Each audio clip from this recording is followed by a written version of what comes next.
Thank you, sir, for being here. I would like to take this opportunity also to thank Suman Chakravarti and Roman Books. They've really placed immense faith in the story, in my writing. They've given us a very beautiful book that's come out today, the hardback and the cover, etc. And really taken it to the world. So thank you so much for that. Thank you to the two most important people in my life, my parents, who bear with my eccentricities and really encourage me so much. And they are my heroes. And lastly, thank you all of you ladies and gentlemen for coming today to be part of the celebrations of the launch of the international edition of Wish Upon a Time.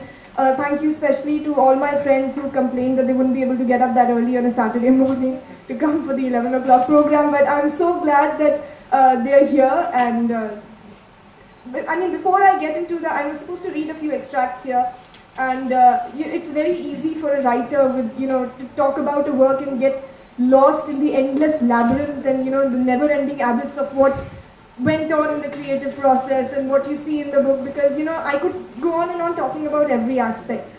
But just a few musings on what I find is the most interesting thing, not only about what you would find about reading the book, but what I found about writing which is that you can really look at the story in three different ways. The first is to look at it as an epic-like carnival adventure, It's a happy and sad adventure, a horrible adventure. You have enchantments and spells, you have people flying on dragons, you have ships that sail under the sea, you have a twist in the tale in the end that you did not see coming. One is to look at it purely as that kind of a young adult fantasy adventure novel, a Bollywood-esque, so to speak, thing, although I don't recall any of my characters actually running around trees, but you get the idea.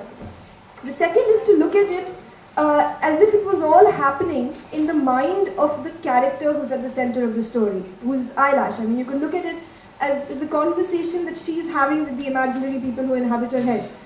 She represents a generation that's trying to come to terms with violence and peace in the contemporary world, but really don't have the wherewithal to do so, and therefore she's in her imagination combating these internal demons, combating these ideological demons, and sort of taking that first step towards resolving within herself what it means to be peaceful.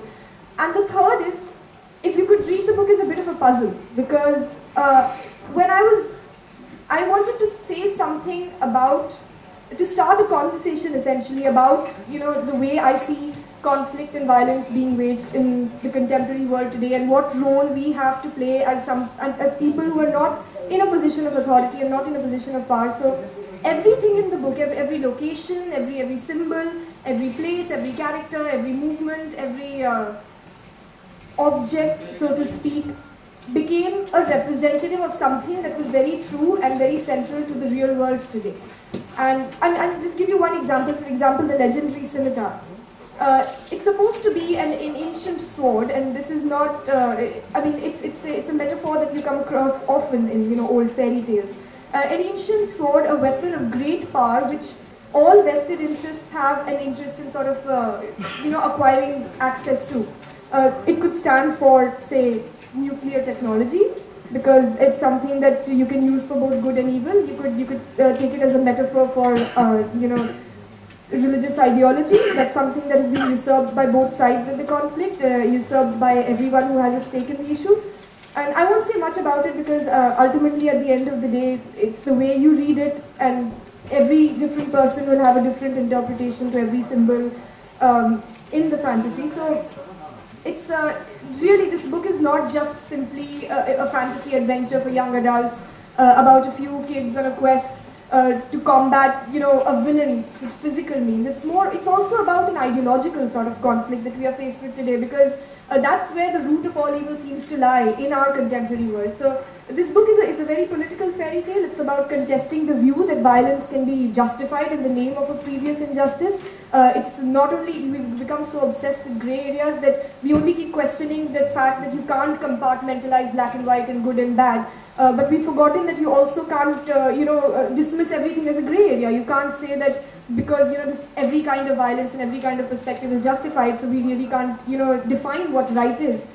So like I said before this, descends any further into a self-indulgent diatribe, I think I'm going to read you two passages from the book.